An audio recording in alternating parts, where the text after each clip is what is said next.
As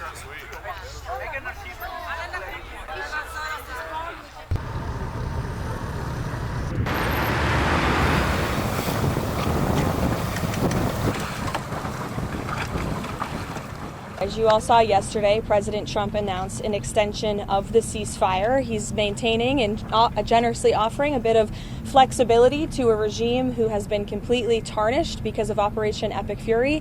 There's obviously a lot of internal division. This is a battle between the pragmatists and the hardliners in Iran right now, and the president wants a unified response. And so as we await that response, there's a ceasefire with the military and kinetic strikes, but Operation Economic Fury continues, and the effective and successful naval blockade continues as well of ships and vessels that are moving to and from Iranian ports. We are completely strangling their economy through this blockade. They're losing $500 million a day.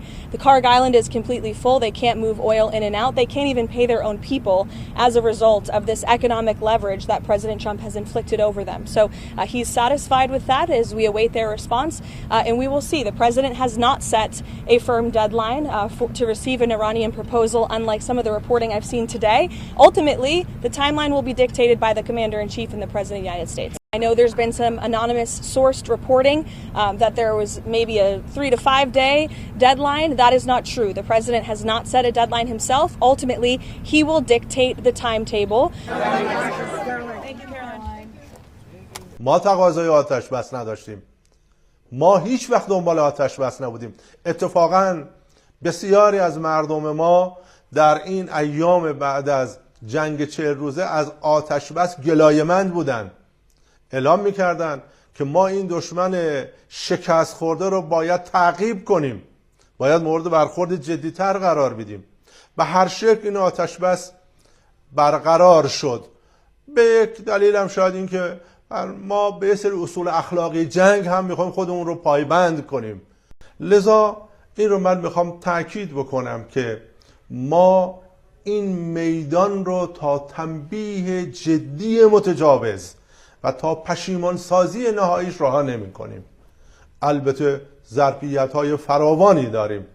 یک بخشی از این ظرفیت هایی که تا کنون در جنگ 40 روزه به اجرا گذاشتیم، حوزه های دیگه ما هم قطعاً می توانند با همین نگاه اقتداری، من خیلی اصرار دارم به این موضوع، نگاه اقتداری، نگاه مبتنی بر اراده ملت ایران، نگاهی مبتنی بر این ارزش‌ها، اصول، آرمان‌ها و آنچه که تاکنون ما را در این سالها در همه حوزه‌ها پیروز میدان کرده وارد سایر میادین بشیم. We informed you last night that the Secretary General welcomed the announcement by the United States to extend the ceasefire. This is an important step towards de-escalation and an important step towards creating critical space for diplomacy and confidence building between Iran and the United States. We encourage all parties to build on this momentum, refrain from actions that could undermine the ceasefire, and engage constructively in negotiations to reach a sustainable and lasting solution. On the Secretary General's task force to get fertilizer through the Strait of Hormuz, Jorge de Silva gave an interview, I think yesterday, saying that within 7 days things should be up and running. Does the extension of the ceasefire help that? Is everything going according to the timeline? I think it needs, I don't have the exact quote that you were quoting in front of me. What I'm sure he said is that once there is an agreement, it would take 7 days to have the system up and running. So it's a matter of once there is a green light, a political agreement to do so, pulls the cord, and it'll take 7 days to get the system up and running. He did not say, as far as I know, that it will be ready in 7 days from today.